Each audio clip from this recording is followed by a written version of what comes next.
I thought I'd take a few minutes to say thank you to everyone who pledged to support my Kickstarter campaign. I was only expecting a little bit over $200, but I was quite surprised at seeing $4,500, so thank you very, very much for that. I sent out the surveys for the campaign on Wednesday, and so far 120 of 176 people have already responded, so if you haven't yet responded, please do so. For the surveys, I left the address as editable, so if you happen to be moving during the next week, you can still edit the address. And sometime around March 18th, I'll just be downloading all the addresses that are there and mailing to whatever address you have on file on that date. On Wednesday, March 4, I placed the order with my supplier for the magnets to have them manufactured and delivered in bulk to me. This morning I saw that they created a tracking number, and at least in the reporting information, the order's been completed already, and they just need to deliver it to UPS, and then it'll be on its way to me. They initially quoted March 16th as the date when I would likely receive the order, but usually I find that they deliver a bit faster than that. This morning on March 6th, I placed an order with Canada Post for the necessary postage stamps. I found it's much more efficient to just buy stamps online and then affix them before going to the post office. Otherwise, the postal clerk has to manually type in everyone's address, even though the postage rate is still exactly the same for everything international.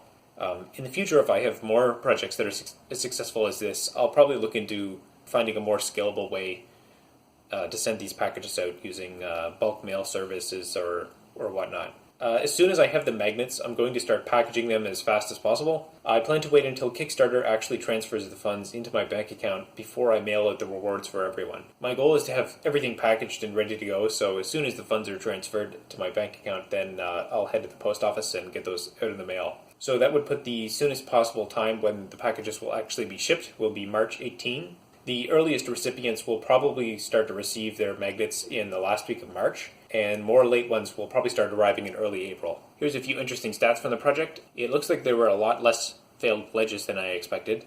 There were at this point, only 4 representing $90 in total of pledges. Previously, I was thinking about 10% of the pledges would not go through, but this is quite a bit better than that. The top 5 countries by number of orders were USA with 70, Germany 23, Australia 12, UK 10, and Netherlands and Switzerland were tied for 5. Once you actually receive your package in hand, I would appreciate it if you either let me know by private message or by posting a comment on the project. I'm not all that experienced with international e-commerce, so it's very helpful to know if people are actually receiving their packages or not, and furthermore, it's useful for estimating the likely shipping times. Things like Canada Post will quote you 5 to 7 days for international, but in reality it can end up taking several months in some cases. Once again, 4 of the 5 test packages that I sent out on January 25th have successfully arrived at their destinations, and I've got confirmation of that. They arrived within a week or two. The remaining package was destined to the Netherlands. I incorrectly stated Norway before in some of my updates. This remaining package has not arrived yet, and I confirmed that as of Wednesday of this week. On Thursday of this week, I sent out another test envelope containing the magnet collection to this same person in the Netherlands, so hopefully we'll hear of at least one of these packages arriving within the next couple of weeks. It's not clear to me whether this package was lost forever or if it's still on the way. I haven't received any bounce packages in the mail. The packages that arrived successfully were delivered to the USA, Germany, and the UK, and most of the orders are in these countries. Like I said, I'm still learning about international e-commerce. Full compliance for every single country is extremely complicated. There's all kinds of different dollar minimums for imports. There's certain countries that don't allow certain kinds of mail, different dimensions, different weights, different materials, all kinds of different complications. So it is possible that there may be 1 or 2 countries where, for whatever reason, the things that I'm mailing are not allowed through their mail system.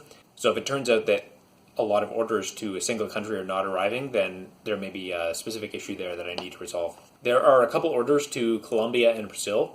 I will definitely mail these out, but from what I understand about these countries, they have a very, very low rate of success for their deliveries. I've definitely mailed things out to Colombia before, and in that case, the package was lost. I'm not sure if Brazil is better than Colombia, but I guess we'll find out. There are also a few packages to China, Taiwan, and Singapore, and from what I understand, the delivery rates to those countries are sketchy as well, and especially with the coronavirus, we'll find out. So I thought I'd say a couple things more about the regular expression visualizer tool and what it's actually supposed to do. So the idea with that is that it'll allow you to input a regular expression, and then it'll automatically parse it and draw a control flow graph and give you a lot of visuals and feedback. So I plan to make this publicly accessible so that other people can interact with it, but it's also a useful prerequisite for the actual documentation and videos that I want to create. It's a lot easier to explain regular expressions when I actually have very specific detailed animations that I can show you, as opposed to just kind of explaining it or sketching it on a whiteboard.